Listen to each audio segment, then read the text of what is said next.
most interesting information here is probably about our new director.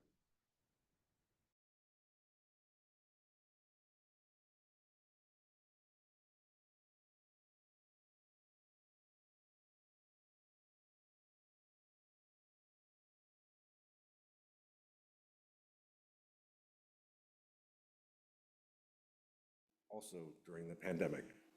And then 21, 22, it went down to 25%, 23, and we are finally we're down to 20% turnover. Right, we can hear Lee's computer. So we're only at 20% turnover now, which is still pretty high.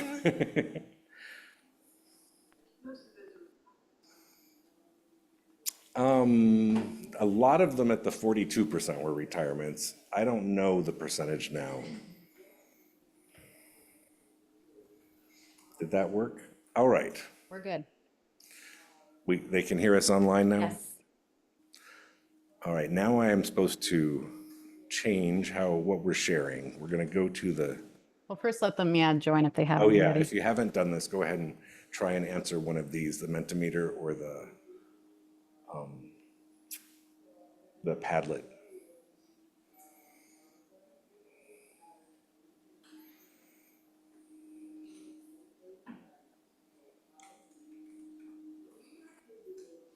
And it's going to take me a minute to figure out how to switch, so. I can help if you really need me to. I'll try to play multiple roles. Oh, now they can see me online. All right, we'll go to the Padlet first because that's what I found. So our question was, how do new WIOA directors receive training in your state? We've got an administrator toolkit with as a guide, and then there's a series of meetings. Are they in person or virtual? Or maybe this is somebody who's not in the room.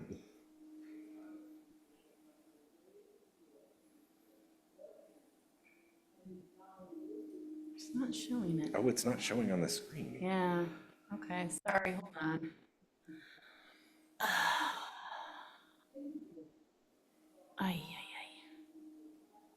Let's try it like that then. There we go. All right. Another has an online training with 5 parts, which is similar to what we're doing. There's an AB Foundations training and a pre-conference before the annual fall administrators meeting. So they have a meeting for administrators every fall. I guess we do that too. And then this person, Police Seahorse, mentions that they have mentors. We are going to actually talk about all of those things as we go through this today. My answer didn't show up on there. Did you use the other QR code? Yeah. I think we figured out that part. Okay. But now we're having issues kind of navigating between windows. Sharing it both online. So, there we go. Okay. Yes. Yeah, so what was your response? We have a state professional development group that's funded by the state, and so they provide that. And is it in person or what state are you from? Florida. Florida. Well, we're glad to have you. So I'm not going to try and find the other one, but we can answer the question if we. Oh, the Mentimeter, because it's the one just to the right, the tab. I was thinking we might save some time. Okay. So that's not it.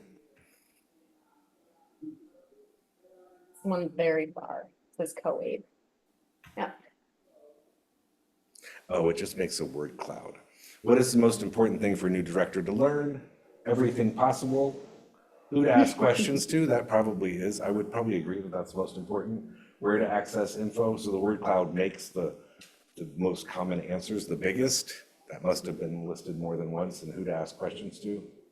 What is expected of the new director? Do you think that being a director of a Title II or an adult ed program is an easy job? No. No, I think it's very complicated and you're pulled in 25 directions at the same time. So yeah, where to get the answers is very important. We would all And something that I'm gonna say. Sure. Those are all real good answers, but one thing I learned at first was to learn how. Oh, yeah, we're supposed to be having you speak on a microphone. We're hybrid. I'm so sorry. I was going to say, I think the most important thing to learn is policy. Get the state policy and put it in a binder and read through it. Also, if you are at a community college, I work at a technical college, read your local policy. Because that'll get you into a lot of trouble if you don't know it. Thank you. Anybody else want to say anything? I would say breathe. Yeah. You're not gonna learn everything in the one day in orientation. You don't think, Keisha? And So, even though you read the technical assistance manuals, everyone interprets them differently. Anybody else here? Here. Current slide. Go. anybody else? Yeah, it shows the presenter view online. Hold on. That it's important that you're comfortable with change. Here we go. Very much. When I was in a program, we would be constantly angry with the state office because of the changes. But really, it's not the state office's fault most of the time. All right, thank you for participating and dealing with, suffering through the tech with us. I think we don't have to change again. All right, so we want this to feel like coming to one of our orientations, which we did used to do in person. We start off every one of our sessions with a breakout room. We learned that we can't do that here, so the virtual people will not be able to be in a breakout room. You're just gonna be one big room and using the chat. Lee will be giving you what you need for that. But we always have a slide, and I'll just move on to the next slide, that they have, that we give this document to them to take into their breakout room by giving them a link to it. And one of my goals is that in such a big state with so many providers, that they get to know each other. Because we can't give everybody individual attention all the time, so it's good to have some mentors and support from the field. So we want to put you guys in groups, just with your people around you, and answer these 5 questions. Just discuss them. Go. 5 minutes. And it's never enough time.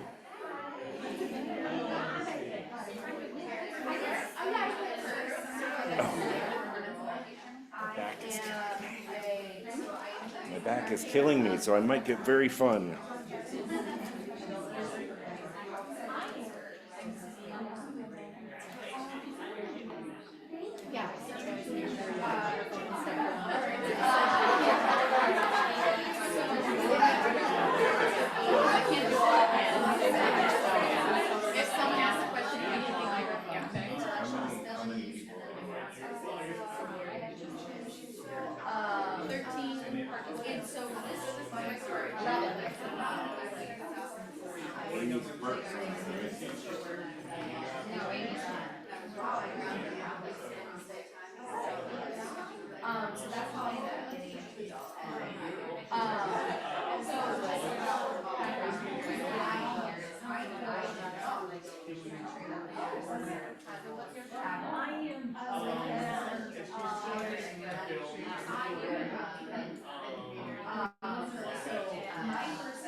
We're all ready.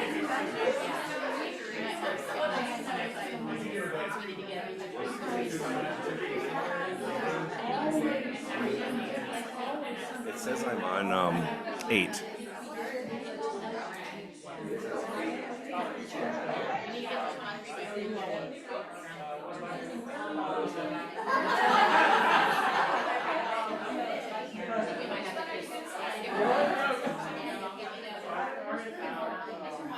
Well, we'll just do one, Steve.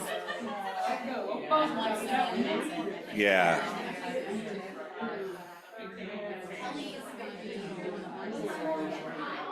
Kelly's gonna be.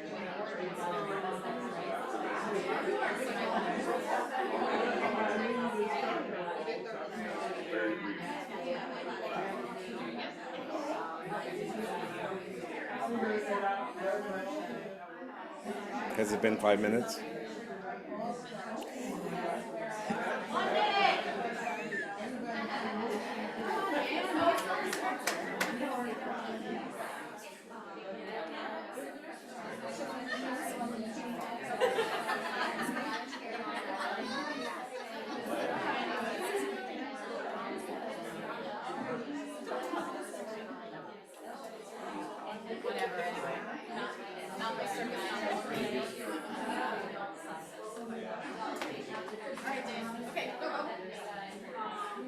All right, we're gonna cut it short, even though there's no way you finished that, but we give them more time during our sessions, but today's session is about half of what one of our sessions is. So we will wrap it up with somebody sharing an interesting fact that they learned or a question that they would ask an experienced director.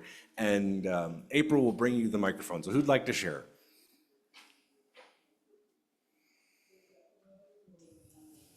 Something I learned. So one thing that I learned is that Lindy, she is not quite the director yet, but she's learning because she knows someone's going out, which is great because she is. So I'm one that when I came in, I didn't know anything. I just took it over, but I'm training mine to be able to step in. So it's not a big, it's a lot to learn. And yours is the normal experience where you come in without any previous knowledge. Well, are we asking the question? Because a question I have that I want to know more about is how do you nurture your staff so they can grow? Because I think it's often a missing piece. That's a great question. We're not going to try and answer that right now, but that is a great question. Anybody else want to share something? Oh, someone online. Somebody at Dana Davis, Program Advisor for the Northeast Region of Arkansas. I was a middle school teacher. Most of my time was in alternative education. Then I transitioned to Job Corps, then to my current position. How do you keep everything organized? That's actually an excellent question. We do have something that will help you with that, Dana, so thank you. One more in here. I'm being told by my handlers I need to get to slide 23 by 2:30. We're on slide 8, so we'll move on. And it's Kelly's turn. All right, so those are some great questions, and the point about transition planning is so important for this field.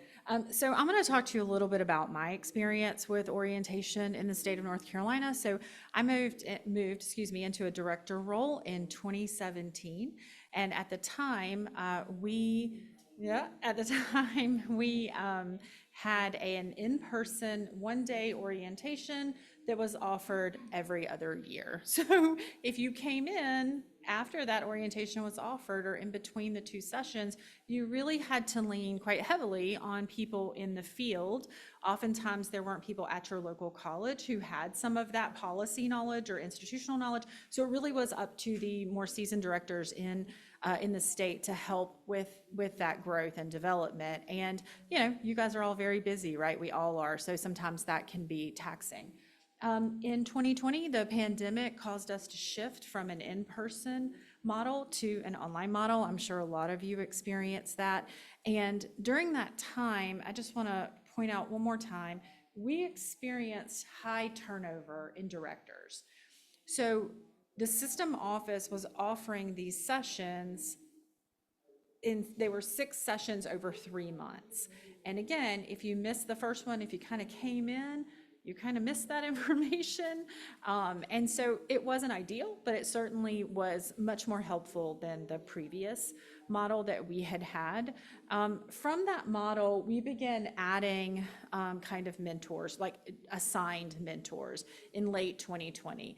And I was fortunate enough to be a mentor for 2 new directors over the course of 2 years. And that was a great experience. We met monthly with the system office, and then we met on our own with our directors. And it really helped you to have a point person to call, to reach out to for specific questions. And I think the growth and development of the mentees was certainly much more supported than previous models, but certainly for the mentors, it was really interesting to get a handle on what other programs were doing and to have some insight into other programmatic areas, maybe someone who was a little bit smaller or a much larger college. So I think all in all, it was a great experience, but it wasn't just quite ideal yet for the state. So Dan's gonna come up and talk to you a little bit more about the current model and how we got there. All right, and I've been involved in all of these models. I've been at the state office since 2018, so when I was a director, I did the one that happened every couple of years, which wasn't very efficient. And I forgot to mention that there was a specific reason why I brought each of these ladies with me. They've all been around adult ed in North Carolina for many years, as long as I have. Maybe not quite as long, I'm older, but almost as long. Well, not everybody. Anyway, Kelly is considered the expert. They all call Kelly with a question, all 69 of them. And she went through the old way. Karen, although she's been in adult ed for a long time and around the community college system, is a new director. So she went through the training. And April also has been around a long time, but she's not technically the boss. So she went through she has a dean that she answers to. So she went through the training as what most of the colleges would call a coordinator, but she's much more important than that at CP. She's really running the program. But she's not, but you're not the boss. Yeah, so at our college, we have an executive director. Microphone. So at our college, our Title II director is an executive director. So I've been in a director role for 17 years. So I haven't stepped in, but I've hired 5 of my Title II directors in the last 17 years. Thank you. So after we did the mentoring program, which unfortunately we don't actually do at the moment, it did go really well. But the mentors got tired because it was a limited number of people who could do the mentoring. So now it's just Kelly for everybody.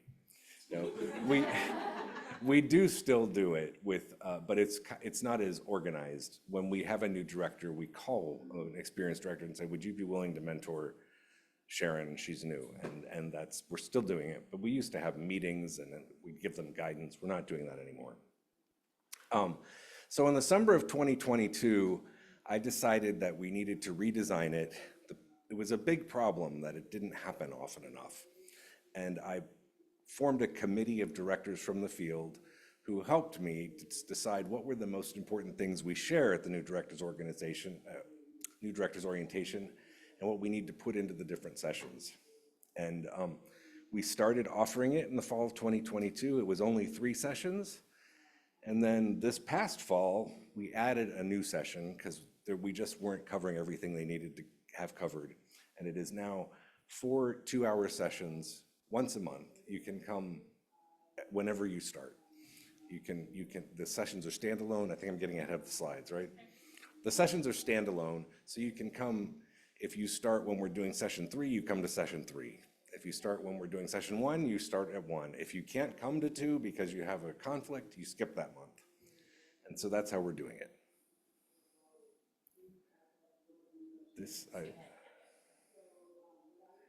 So we have embedded in our slides a bunch of very brief testimonials from directors in North Carolina, but we're going to have to skip a lot of them because we don't have time. We're going to have time for one. So Steve, I'm going to do the next one with Steve. Steve is the other Kelly in North Carolina who has been doing it longer than I have. And he's somebody that everybody calls. He's from a very small program deep in the mountains in a beautiful place called Spruce Pine. We're going to have him talk about how the virtual new directors orientation was designed. I'm very impressed with the way this training was designed because the state team took it so seriously and worked and built this from the ground up. The new director training was very well done. They collected input from others in the field, people who were out there doing it. They not only created a list of training topics based on what they felt would be important, but they listened to directors in the field who were recent directors who had just, gotten a couple years under their belt and were moving forward with it, as well as veterans, just to get an idea of kind of, what shook you when you were first trying to get this job? What was the most difficult thing for you to get a feel for? And they determined the priorities that way. And they built this program with that in mind. And I think it's been really effective, largely for that reason. And is it somebody else's turn? Okay, now it's April's turn. So I'm going to talk a little bit about how Dan created the requirements. I'm sorry, I move around and you cannot move here because this is a hybrid. So I'm just used to moving. I'm used to moving around. So the requirements that Dan, the key components when he created the NDO. So when Dan created the NDO, he looked at 4 key components. He wanted it to be interactive. So he wanted the participants, because it's virtual, he went virtual with this, and he wanted to make sure the participants were on camera because he wanted them to engage one another. So he wanted to make sure that they could see each other. He wanted it to be engaging as possible because we went virtual with the NDO.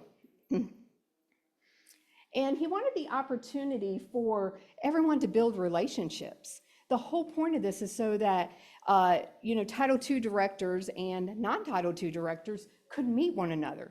And so, of course, what he wanted to get out of this is that people got to know each other. They built relationships. They knew each other by names. They could call upon each other. So that was definitely a requirement and something he wanted to get out of the NDO when he built this, and a component that he wanted to get from this. He wanted every new director to definitely have this orientation at the time when they started the job. You don't have to take these orientations in sequence. So you don't have to have session 1, session 2, session 3, and session 4. You can take them out of sequence, which is a great thing. So as you learn about what each session entails, you don't have to take them in sequence. That's a great thing. But as a new director, it's great that, or any employee, but definitely a new Title II director, that you take it when you are hired, because it's great information to know as you're hired as a new director. And then, as Dan mentioned, it's good for, and it's open to all. We're not going to be able to share all the videos, but there's a great video of someone sharing where he's a non-Title II director, but this is open to anyone. So if you're a coordinator, an instructor, myself as a director, I'm not a Title II director, but a director over instruction, advising the enrollment process of CCR. It's important to know the information that's shared in these sessions so that you can, properly run and support your program and the students you serve. So those are the key components of the orientation, and something that Dan definitely wanted as takeaways when he created the NDO. And we will not be sharing the next slide, which is Simeon, but I don't think we're going to share his. Some of the benefits is being able to actually see. I think we're going to be sharing his. Yes. So I believe the next one is also.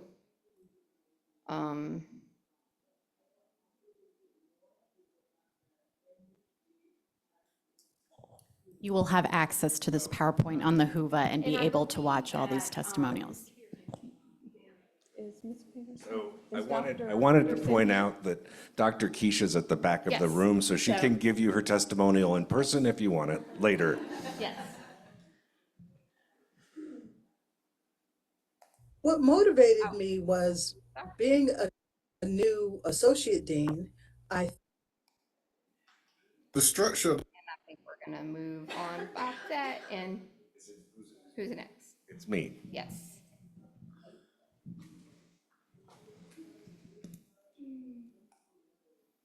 All right, so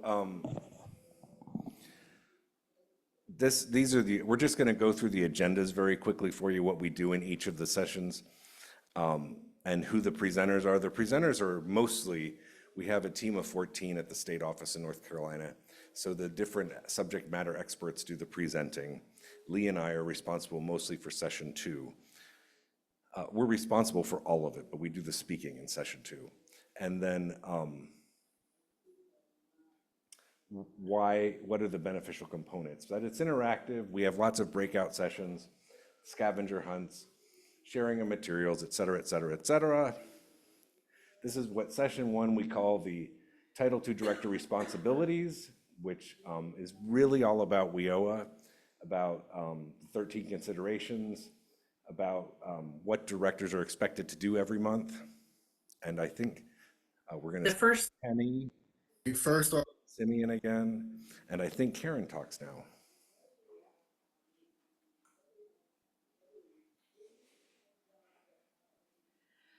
So I was in the first group that did the first new training, the three session training. And one of the things that was really, really helpful for me was, although I had been around it for a long time, while I taught early in my career in the college, I had a good friend who was the director, and I kind of coached her along, and my husband stayed in the program. So I never lost touch with the program, even though I was doing lots of other things. But the 13 considerations, the way they're written, if you read it in the legislation, can be, what the heck are they talking about? Well, somebody at our system office did a wonderful job of providing this in plain English. And this document is super helpful and is provided in the documentation that we're sending. But this is one of the things that we get, and it is just, it just makes life easier, and easier when you're trying to train new staff and work with new staff. You know, this is what I'm talking about.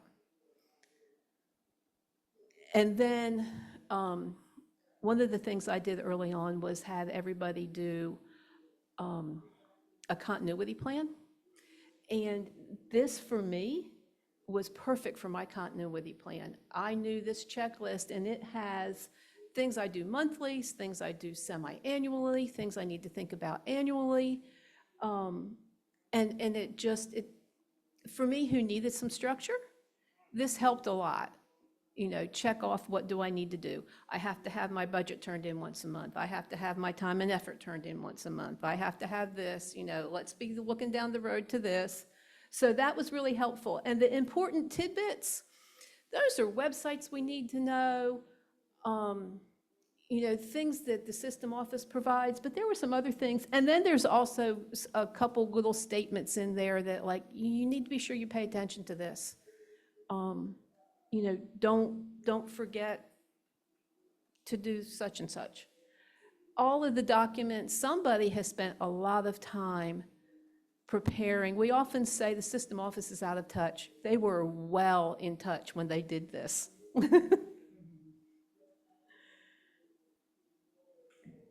And this is another one of, is this the second one? This is the one that Lee and Dan do most of. And we talk about the assessment manual that we all have to have, and the professional development.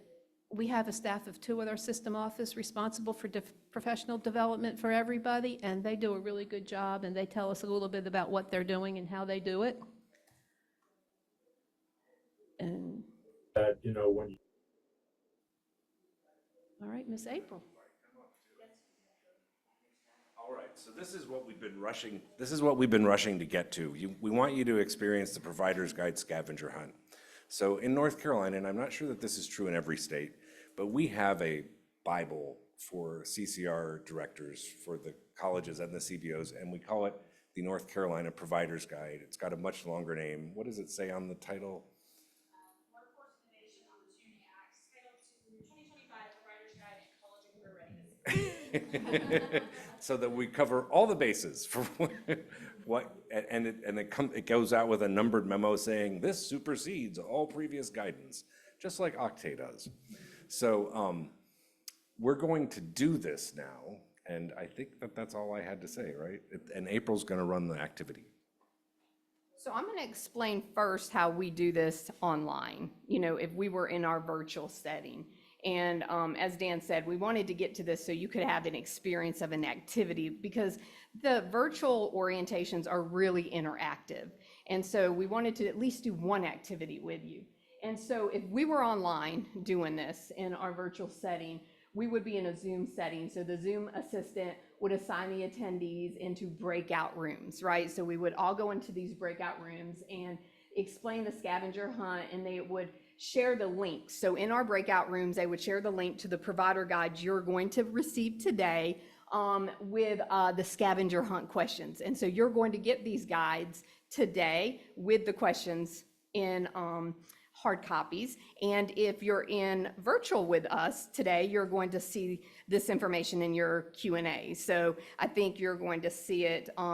Lee will help you along in your Q&A. So, and then the attendees choose the breakout rooms they're assigned, and they work together. So we all work together on these scavenger hunts. And then once we all work together, which you all will get about, think about 5 minutes. I don't know. I think today about 5 minutes. We're going to go really fast, super fast. It's going to be really, really fast. And then we all come back together in a group, and we're going to do a Kahoot. And today we're going to do the same thing. We're going to do it in a Kahoot, okay? So we're going to start giving you up. We're going to do it in twos. So today we're going to do it in twos. So we have a perfect group to do it in twos. So we're going to have a pair you up in twos. You're each going to get a provider guide, and you're going to get the opportunity. In your provider guide, there's 2 sets of questions. So you'll open it up. So if you'll pair up in twos for us. Pair up in twos, so make sure you have a partner. Yeah, so you'll have to share. And inside you should have 2 documents with your questions. I believe we put 2 documents with questions in there. So you should have your questions. And once everybody gets it, I'll get it, so we can be fair, we'll start you all at the same time. Because I know if you're like me, you're competitive. And online, I'm going to give y'all a couple more seconds.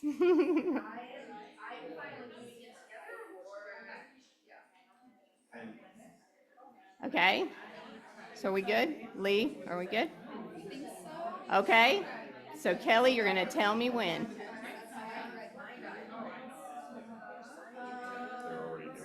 Okay. Go. Okay. And Normally, they have a lot more questions. Normally, we do have more questions, but this is what you're getting today. Okay, so Dan, you want to get your Kahoot set up here? Or your Kahoot set up? Yeah. Okay. I'm afraid we have to skip the Kahoot. What do you think? We have time.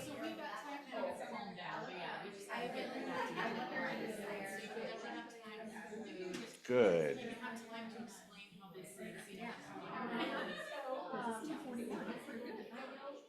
Good job. You did a good job.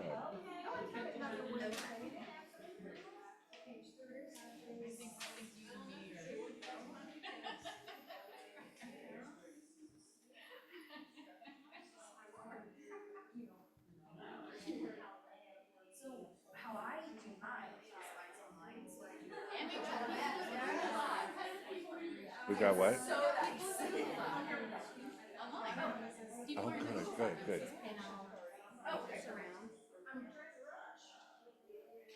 But no, but April.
You have 2 more minutes.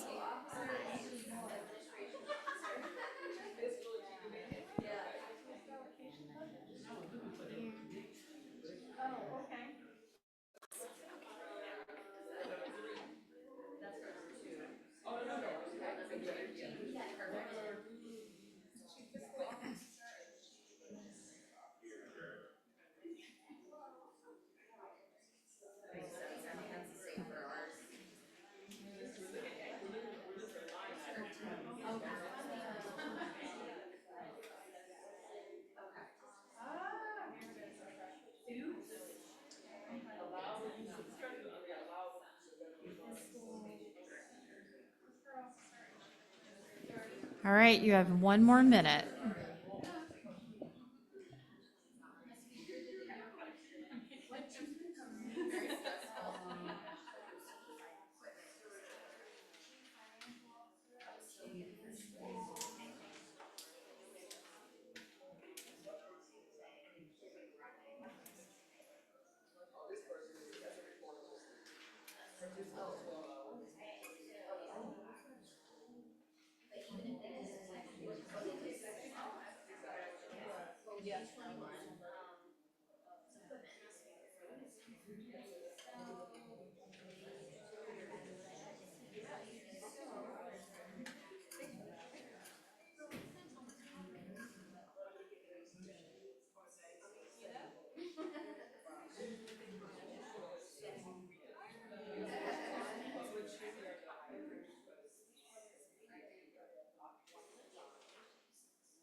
All right, we're gonna stop you just because of time. We would give them like 20 minutes in a breakout room. And it's actually easier to do online because you can search the PDF by keyword. But I did create this activity when it was an in-person training. So we did used to do this in person. We're going to do a Kahoot. If you don't have the Kahoot app on your phone, you go to kahoot.it. And I forgot to take off the winter theme. So we're going to pretend that it's winter. So go to kahoot.it or use the Kahoot app on your phone. It tells you right there, and it's gonna load a pin that you have to put in order to play the Kahoot. And this is also going to be fast. There's just a few questions.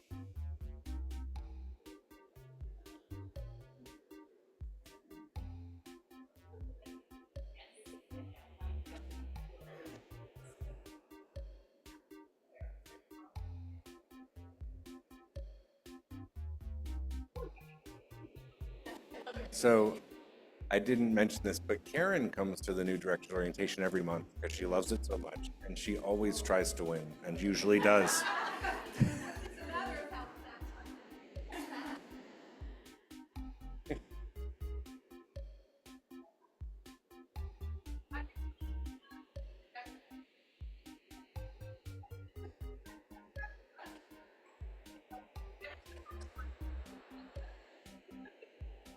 You say competitive.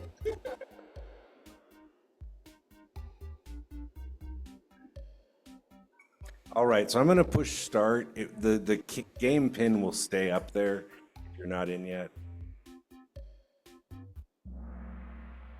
I'm sure you're all familiar with Kahoot, right? So,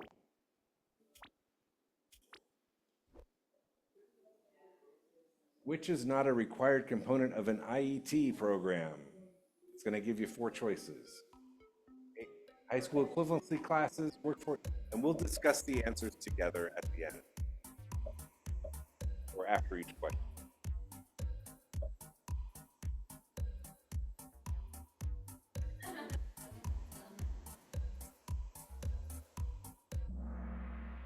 Oh, look, this is a group of superstars. This is not how it goes when we have a group of new directors.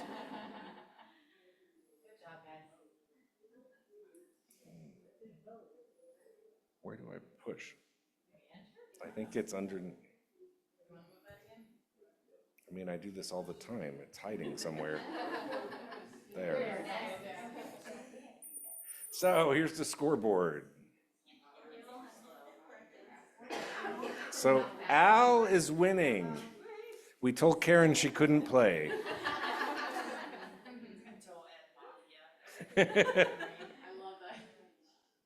Here's the second question. Which person is not an eligible participant for adult ed services? This is tricky. Joaquin, a native Portuguese language speaker. Juanita, a medical doctor from Venezuela. Trevor, who was born on November 22nd, 2009. Or Roxanne, a Cary Senior High Class of 1978 graduate.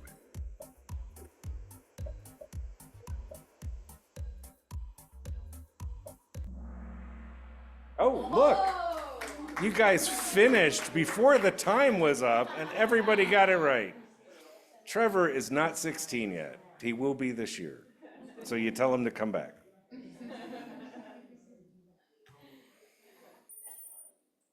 Oh, I didn't mean to do that, but it jumped ahead. Which item would not be defined as equipment in the budget? Convection oven, 100 Dell ThinkPad laptops, a greenhouse, or a forklift?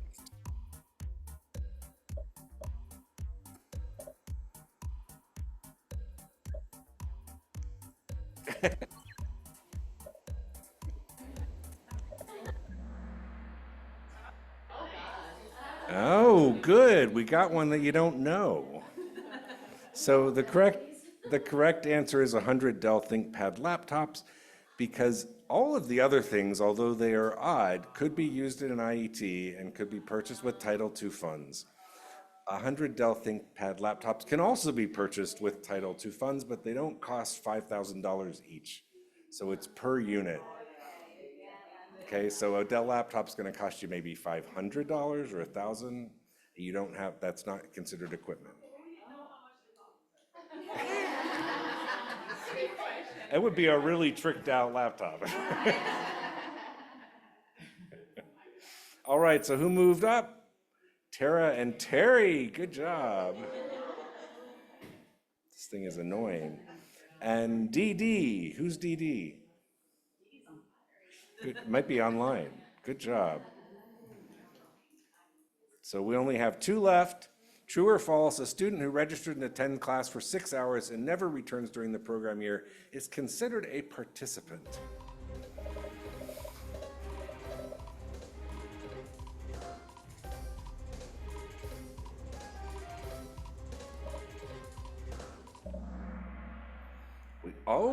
We still got a couple we didn't get it right. That person is a reportable. They are not considered a participant because it was less than 12 hours. Tara and Terry are still in the lead, followed by DD and Al.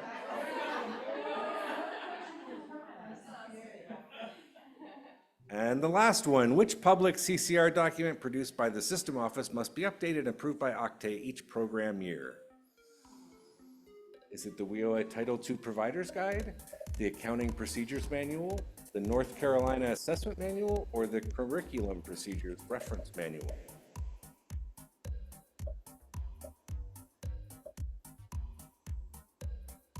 And this could all change. Good job. The only document that Octave makes us turn in every year is the assessment manual. They don't look at the provider's guide ever. That's not a required thing. But in North Carolina, it makes things a lot easier.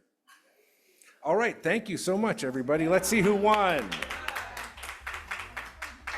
We should have brought some candy. Al's in third place. That's you. DD in second. And I think it's Tara and Terry. Yay! Wait.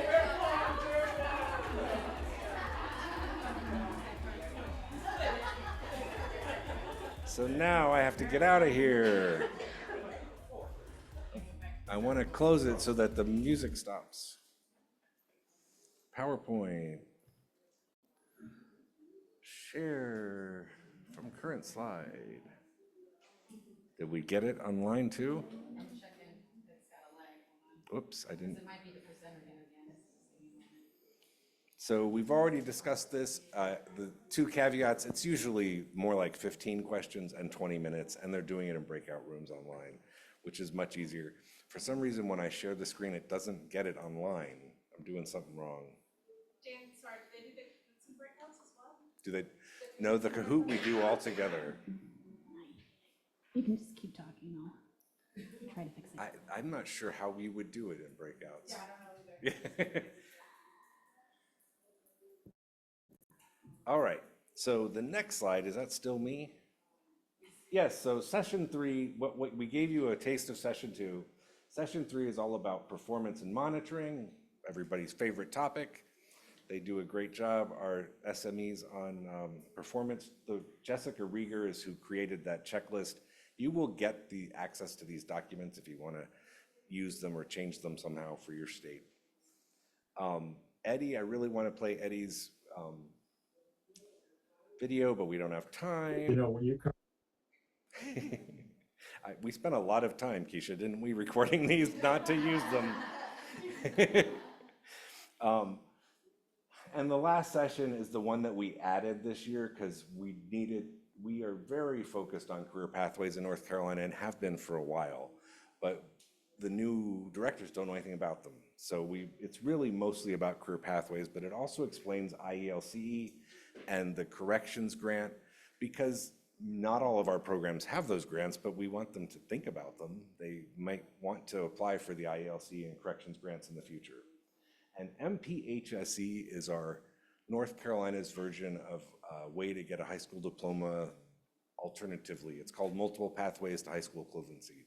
So some GED tests, some adult high school, some lived experience. I don't really know all the parts. High school transcripts. There's Keisha again. One of the sessions. Okay, that's me. And this is Lee. Okay, so hopefully online we won't have any more problems because I'm the rest of this presentation, or most of it. Okay, so once our participants have successfully gone through all 4 sessions, right? We got session 1 through session 4, and I'm responsible for tracking that, by the way. Normally we would just give them a certificate of completion, right? You've gone through all 4 sessions, here you go. And here's an example of that, and that actually comes from one of our directors who was giving us testimonials that unfortunately we couldn't listen to today. But Dan and I went back to the drawing board and we decided to adjust our approach to certificate distribution in our training because we really wanted, and also our professional development, because we really wanted to incentivize feedback and also increase the participation rates. I don't know what you guys have been experiencing with your evaluation surveys, but they're pretty low numbers. So we thought we would experiment with something where we would package their certificate of completion with completing the evaluation survey.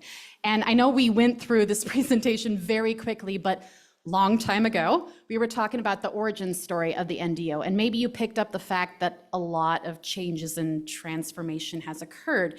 And a lot of that was, it required input and feedback from the field. We really didn't want it to be from the state level down, like this is orientation and this is how we're gonna conduct it.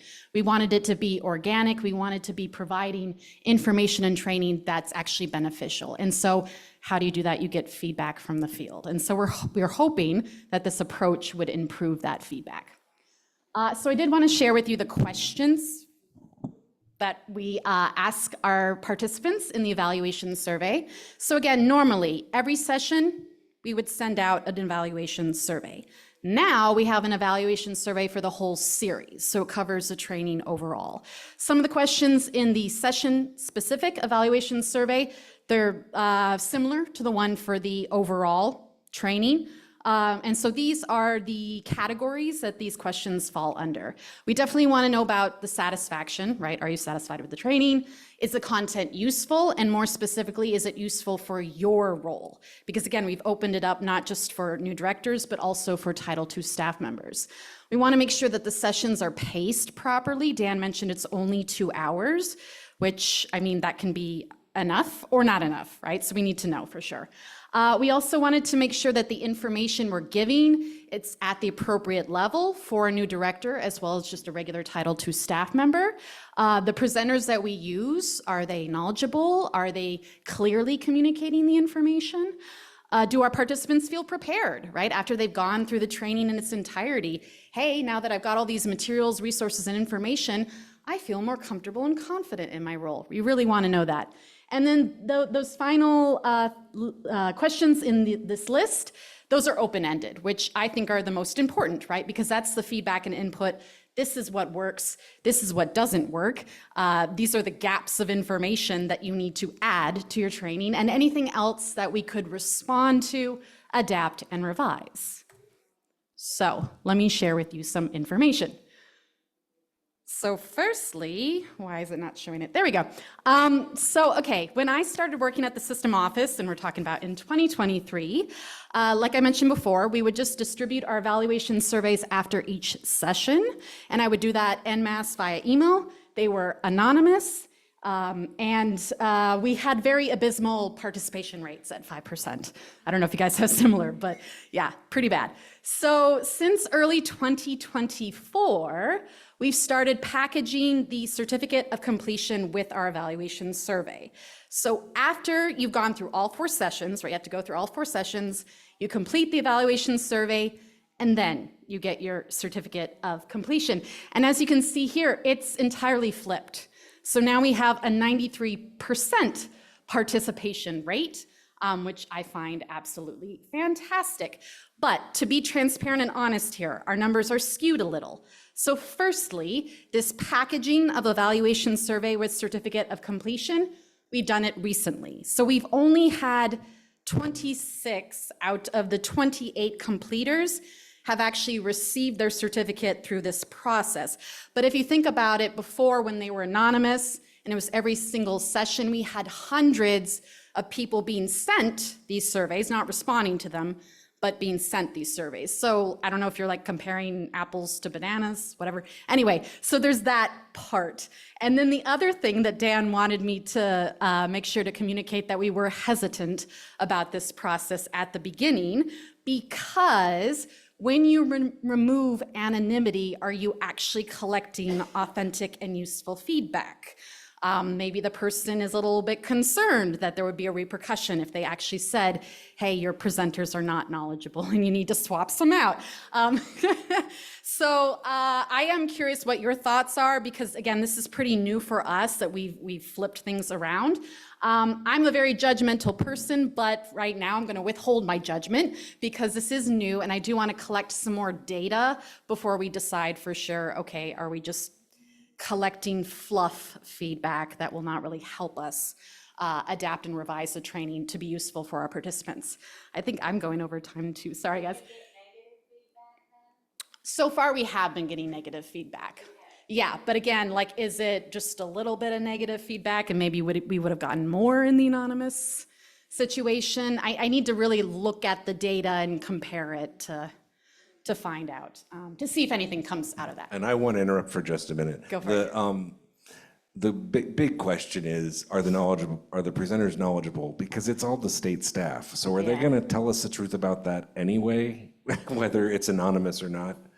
Probably more if it's anonymous. Yeah, you would think so. So there might be specific questions that, again, now they're just going to get fluff answers, but other questions we could still get valuable feedback from.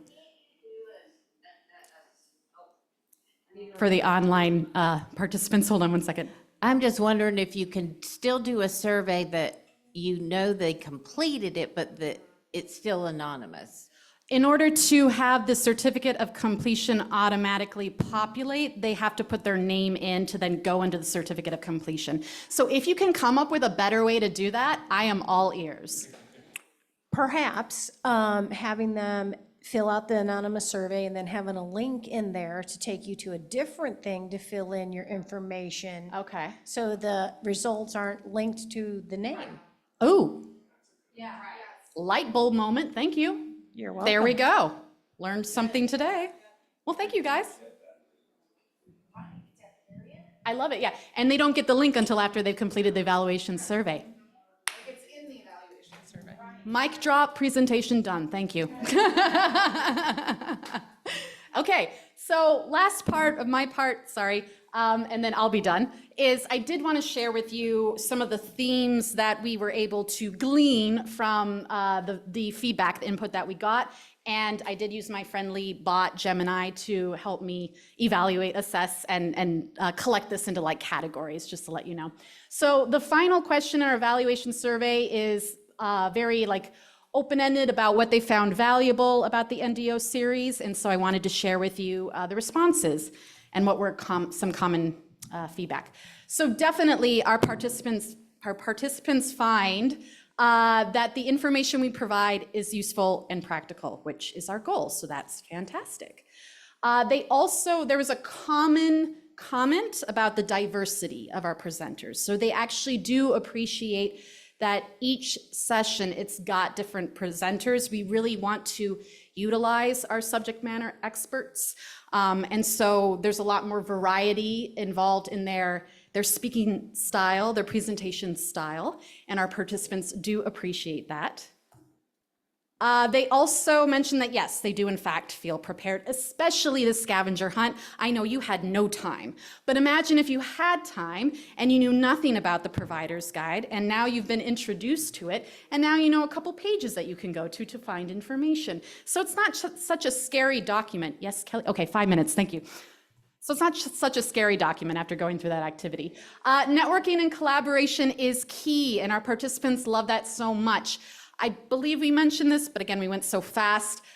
Every single session has a breakout room activity. So session 1 all the way through session 4. And Dan really wanted to do this because this is key. We want our participants, we provide them with prompts, right? We provide them with questions like we did for you guys to discuss, but it's really informal. Once they're in there, we're not monitoring them. We're not, going between each room. So this is really the time to get to know each other and to realize you're not alone, right? I'm not the only new director or the only staff member. And I've got some people to reach out to, not just the scary people in the system office. We're not scary, but some people might think that. Oh my gosh. They can be, yeah. I try to be a little friendly, but anyway. They also think that the coverage of the information is in fact comprehensive. Another common comment had to do with the IETs. They really did appreciate that we provide that information. I think that's in session 4, right? Okay. And then finally, resources are so valuable. You will be getting these, by the way. Every single session, we're providing that.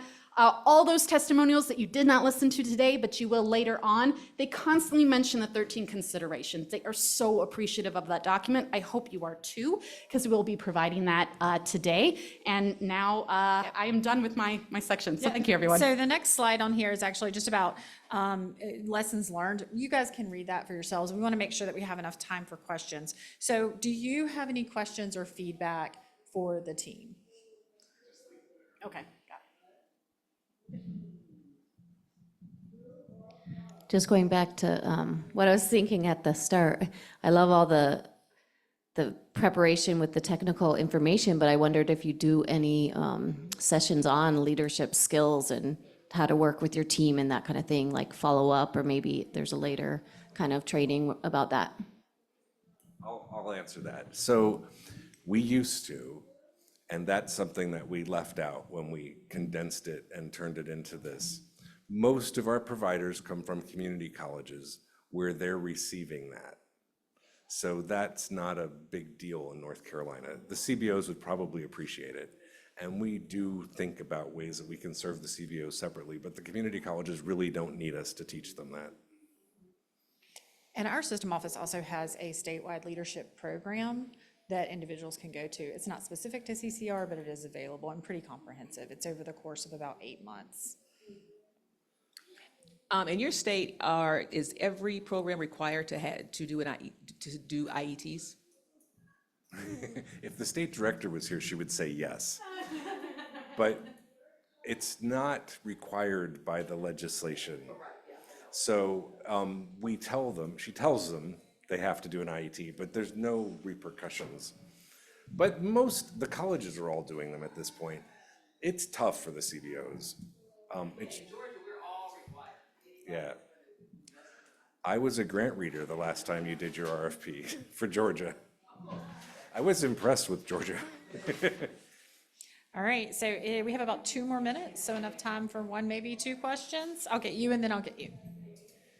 We offer our new administrator training online, but on demand. And I'm just curious to see what you found as some benefits of having it kind of offered twice a year versus any considerations for On demand. versus on demand. Yeah. Of course, it's kind of logical to do it on demand because one of my main goals was that they network. You can't do that all by yourself.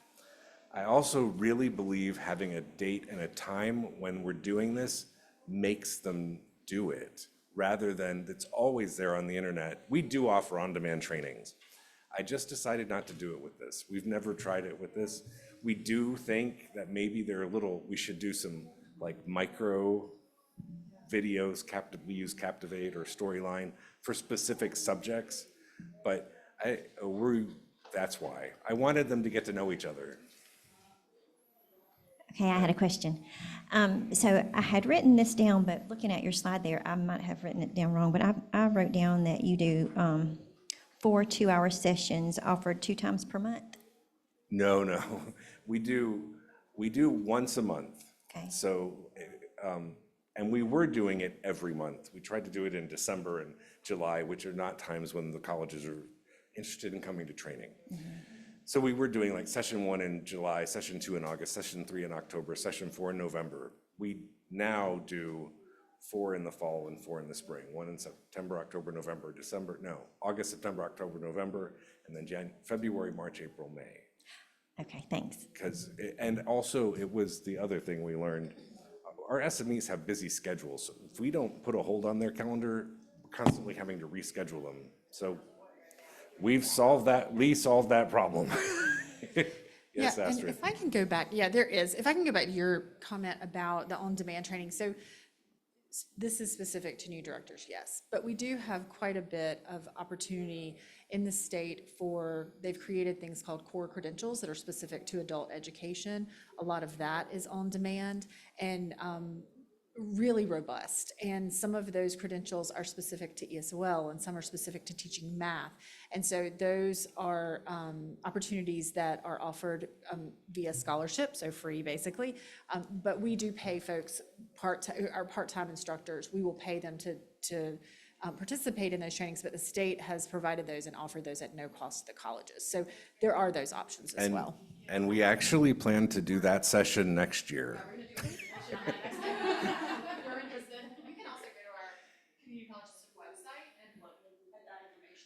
nctitle2.org. Yeah. Yeah. I'm wondering if you ever have any of your experienced directors present, or if you've thought about sort of pros and cons of having system office versus practicing directors present the material? We didn't get into that, but there is one director that does some of the presentation because she's contracted to be in charge of the multiple pathways.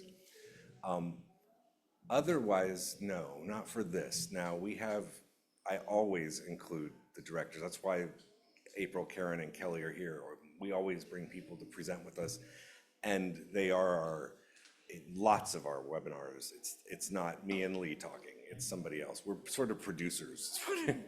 But for this is our job, the systems office job, to provide this. So we haven't tried to do that. Yes, Keisha. Shameless plug for the ones in the room, just to see that directors do present. We have an IET, IELC presentation at 3:50 that I will be presenting, but it is not hybrid, so it's only for in-person. And Keisha presents for us often. She's great. So please go to her session. It'll be great. So I do have an online question, but I know the answer, but I'm gonna let Dan answer it. So Joanne Botts asked, does the training take place in a formal LMS or is the training on Zoom video conferencing only? It's on Zoom. Yes. We do use Moodle for those credentials that Kelly was talking about. And we do have a dedicated website that we just created in the last year called nctitle2.org. And you can find out everything you want to know about what we do in North Carolina, including all of our professional development on there. Yeah, and I just wanted to share with you all that Stephanie thought this was a relevant and well-done presentation, so. Oh, thank you, Good job, Stephanie. Dan. Oh, thank you so much. And we'll stay here for a few minutes. It's your time. Our time is actually up. If you want to talk to us, you're welcome to. Thank you for coming. We're sorry it was so disjointed. And it's real